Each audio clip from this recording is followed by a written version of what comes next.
رب تعالیٰ نے حضرت آدم علیہ السلام کو اسماء کا علم دیا، the knowledge of names.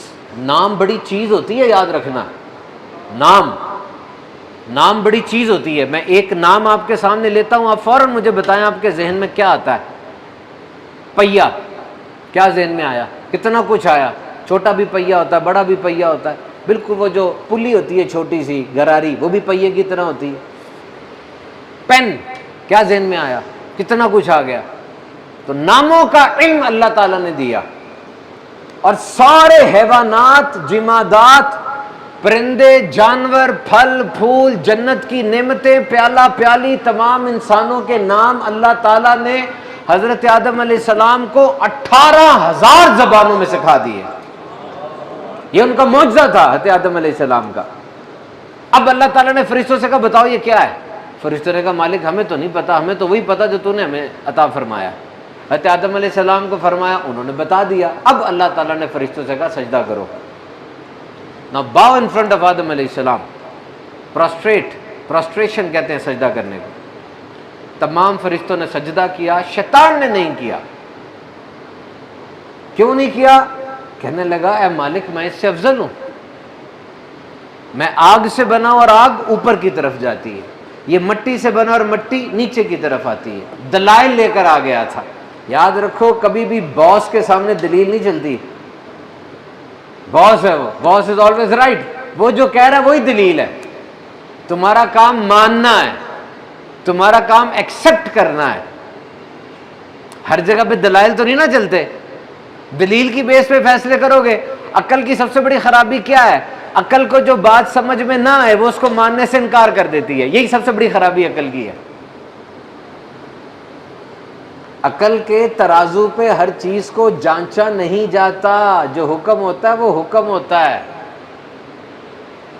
Pakistan کا ایک مصنف تھا، وہ اپنی بیوی کے ساتھ انگلینڈ میں کھانا کھا رہا تھا، تو کچھ انگریز فوجی آئے، آ کر کہنے لگے listen you are from Pakistan? کہتے جی۔ کہتا یو آر مسلم؟ کہتے جی۔ کہتے we learn that you don't eat pork, ہمیں پتہ چلا تم سور کا گوشت نہیں کھاتے۔ وائی؟ کیوں نہیں کھاتے؟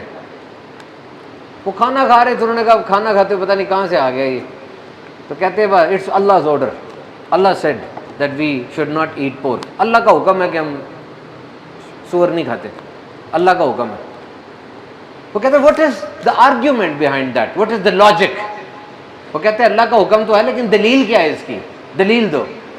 اب اس کو غصہ چڑھ گیا پاکستانی کو، کھڑا ہو گیا، کہنے لگا تم دلیل مانگ رہے ہو، تم فوجی ہو؟ کہاں؟ کہتے فوجی ہو کہ تمہیں حکم کی اہمیت کا نہیں پتا؟ حکم کسے کہتے ہیں؟ وہ حکم بڑی چیز ہوتی ہے۔ تمہارا جنرل تمہیں کوئی حکم دے اور تم کھڑے ہو کے اپنے جنرل سے دلیلیں مانگنے شروع کر دو تو فوج کا تو سٹرکچر سارا تباہ ہو جائے گا کہ نہیں؟ سمجھ رہے ہو کہ نہیں بات؟ حکم دینے والے پہ ڈپینڈ کرتا ہے، دینے والا کون ہے۔ دینے والا جتنا بڑا اتنا بڑا حکم ہے۔ تم آگے سے پوچھ رہے ہو حکم کی دلیل کیا ہے؟ فوجی اگر کہ جی ادھر گولیاں چل رہی ہیں میں نہیں جاتا، تمہیں حکم دے دیا تم نے جانا ہے۔ تو یاد رکھو حکم جب آ جائے تب پوچھتے نہیں ہیں۔ اتنی دعاؤں کے ساتھ ادھیڑ عمری میں بیٹا ملا، اور بیٹا بھی وہ جو چہیتا ہے، جس کا نام اسماعیل ہے رضی اللہ تعالیٰ عنہ علیہ السلام، اور حکم آ گیا اس کو ذبح کر دے۔ سمجھ نہیں آ رہی بات نا؟ حکم آ گیا، جوان بیٹا ہے، جو بیٹا ہے کتنا چہیتا ہوگا، ماں کو بھی باپ کو بھی کتنا اچھا لگتا ہوگا۔ بیٹوں والو اور بیٹے والو ذرا مجھے بتاؤ، جو تمہارا بچہ مسکراتا ہے، ہنستا ہے، چلتا ہے، کیسے تمہارا دل اس کے ساتھ ساتھ جا رہا ہوتا ہے، اور اگر حکم آ جائے اس کو ذبح کر دو۔ دلیل مانگی تھی آگے سے؟ دلیل نہیں مانگی جاتی، یس کیا جاتا ہے، یس سر، یس سر، جو آپ کہہ رہے ہیں اوکے۔ اب مرتبے ملتے ہیں، اب رتبے ملیں گے، جو تم پروموشن نہیں تمہاری ہو رہی، آگے نہیں بڑھ رہے، اس لیے تم یس سر نہیں کہہ رہے، آفس میں اوپر نہیں نہ جا پا رہے، اس لیے کہ تم یس سر نہیں کہہ رہے۔ یس سر آفس میں بھی بڑا ضروری ہے۔ لائلٹی، ایک باس ہے بڑی کمپنی کا، اس سے میں نے پوچھا، میں نے کہا آپ جب ملازم رکھتے ہیں تو سب سے بڑی چیز کیا دیکھتے ہیں؟ اس کی قابلیت دیکھتے ہیں، اس کا ہنر دیکھتے؟ کہتا نہیں، اس کی وفاداری دیکھتے، یہ وفادار کتنا ہے، بھاگ تو نہیں جاتا۔